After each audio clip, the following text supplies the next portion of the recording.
So moving on from like you were doing system design slash UX design in New York, what happened next in the Chronicles of Liam? So what happened next from the time that I worked at the agency, building like all kinds of weird stuff?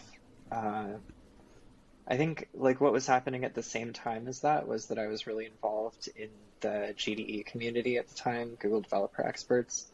So Yeah. I was giving a lot of talks and like engaging with a lot of startups from the position that I was in, helping them with design. And then, I ended up coming to Google because there was a position open that was pretty much exactly what I was doing then, like, being a designer and talking about design. And that was like an official job rather than being, you know, in the daytime I did one thing and at nighttime I did the other as like a side gig. Yeah. Yeah. I mean, that must have been pretty, because I mean, I had a very similar path. And when that happened, that was like the dream place. Like, Yeah, you can do design, ugh, I can't speak. You can do design and also talk about design. yeah. Um, and so that kind of led you towards working on designing systems, specifically material design. For those who don't know, could you explain material design? Is that even possible? Yeah, I can try. I can try without saying our like one line slogan. But yeah, I would say like material design is a design system. It's made by Google. It started off as something that Google needed and expanded to something that could address the needs of designers and developers outside Google. It's based on like a few key pillars, I would say. There's like the design guidance, there's open source code for the components, and then there's like all of the resources and content and talks and things that my team also does to like bring it all together and make it usable. So So would you say it's like I mean, I've heard people describe it as like branding guidelines crossed with a system spec, but it seems to be a bit more deeper than just like a page of just, this is how you do a bottom sheet. This is how you yeah. do a blah, blah, blah. It seems to be a lot more thought that goes into it.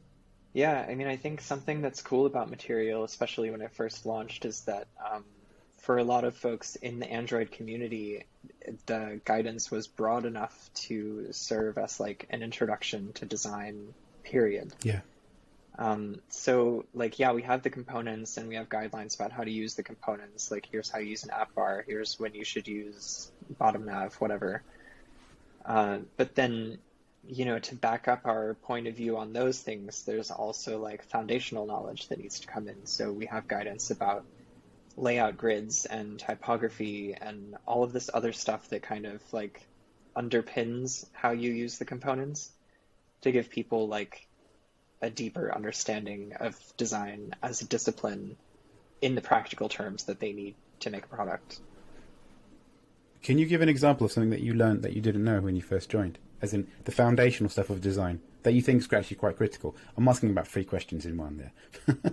I think, yeah, I mean, I think something that taught me a lot was when I saw the team working on dark theme guidelines for material. Yeah. Especially having come from the customization scene, like the concept of a dark theme was not new to me, but the nuance with which you could manipulate colors in a digital environment and like the meaning of that and how it impacted the experience.